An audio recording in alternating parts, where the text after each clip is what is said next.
Please don't do this. مجھے نہیں تھا اندازہ کہ میرا پاسٹ اس طریقے سے میرے پریزنٹ کو برباد کرنے کے لیے آ جائے گا.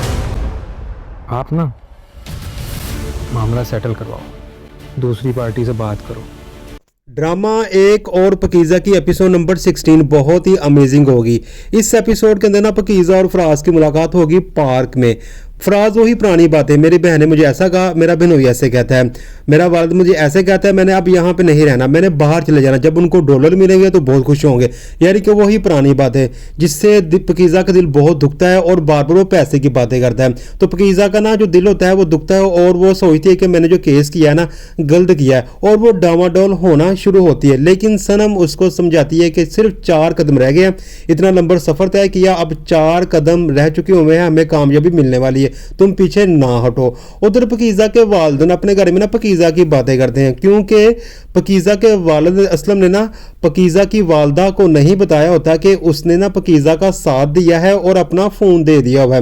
ادھر نا فراز نہ چاہتے ہوئے بھی نا پکیزہ سے اظہار نہیں کرتا کہ میں تمہارے بغیر نہیں رہ سکتا, لیکن جب وہ پکیزہ سے ملتا ہے تو اپنا وہ دکھ ہی شیئر کرتا ہے, ہمیشہ فون پہ بھی, اور جب سامنے ہوتا ہے تب بھی وہ صرف دکھ ہی باتیں ہی کرتا ہے, جس کی وجہ سے پکیزہ کا دل بھی ٹوٹنا شروع ہو جاتا ہے اور وہ سوچتی ہے کہ میں اس کے لیے کیا کروں.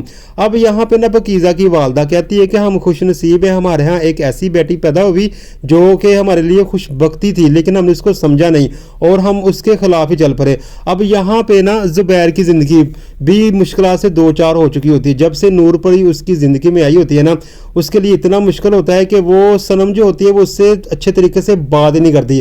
اب نور پری کوئی ڈرامہ کر رہی ہے یا پھر بدلہ لے رہی ہے, اس کا آنے والی ایپیسوڈ میں پتہ چل جائے گا, کیونکہ نور پری کی زمین بھی تھی جو کہ اس سے لی گئی تھی. اب صنم اور زبیر کے درمیان جھگڑے شروع ہو جائیں گے. اب یہاں پہ ڈرامے میں مزید اور ٹویسٹ آ جائے گا جب نہ اس ایپیسوڈ کے اندر نہ یاسین ملک انویسٹیگیشن آفیسر کو کہے گا کہ آپ نہ ہمارا معاملہ سیٹل کروائیں, دوسری پارٹی کو آفر دیں, جتنے وہ پیسے مانگتے ہیں ان کو میں پیسے دے دوں گا. اب یہاں پہ پکیزہ کو جب اس بات کی خبر ہوتی ہے کہ دوسری پارٹی یعنی کہ یاسین جس کے خلاف اس نے کیس کیا ہوتا ہے وہ پیسوں کی آفر دے رہا ہے, اور اس کو نا فراز کی باتیں یاد آ جاتی ہیں. اس لیے وہ جو صنم ہوتی ہے نا وہ کہتی ہے کہ ہم کچھ بھی ایسا نہیں کرنے والے, ہم کسی بھی قسم کی کارروائی نہیں رکوائیں گے, آپ کارروائی جاری رکھیں. لیکن جیسے ہی پکیزہ یہ سنتی ہے, پکیزہ کو فراز کی باتیں یاد آتی ہیں اور وہ کہتی ہے کہ وہ یاسین جو ہے وہ کتنے پیسے دے گا. یہ سننے کے بعد نا صنم بھی حیران رہ جاتی ہے اور یہیں پہ یہ ایپیسوڈ بھی ختم ہو جائے گی.